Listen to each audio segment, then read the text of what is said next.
we get a glimpse of Jesus being restored to his glory that he had with the Father when he is transfigured. He shines like the sun. I've been seeking understanding of God's glory. The definition my husband gave me is copious awesomeness. It actually works really well, which is hard to do since glory is used in so many varying verses. But when God's copious awesomeness is manifested in the perceived physical, we see it as light. God then sometimes hides this display of his copious awesomeness behind a thick cloud. At the Transfiguration, we see Jesus shine.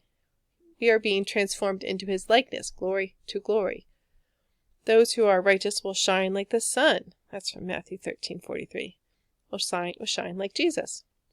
We are told that Elijah will come and restore all things, and that this is referring to John the Baptist. The restorer of all things is God. So how does a man get ascribed this? We do the works of the Lord. He does all the work, but somehow at the same time we're partners.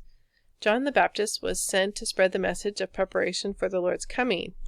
If there was no preparation, there could be no receiving. And then what would be restored?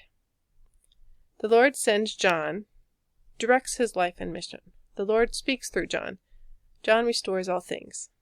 It's amazing that God works with us. The disciples at this point in the story aren't living fully in their mission. They are still living in the flesh apart from moments of the Lord's Spirit moving on and through them. They aren't able to bring the restoration. A boy is having seizures. Jesus restores the boy's life and restores him to his family. Jesus tells his disciples again about his death, but he always also tells them of his restoration, that he will be raised on the third day. Jesus had to die, but he also had to live. He died to pay our ransom. He had to live to get us the overcoming power we need to walk in the high places and not succumb to this world.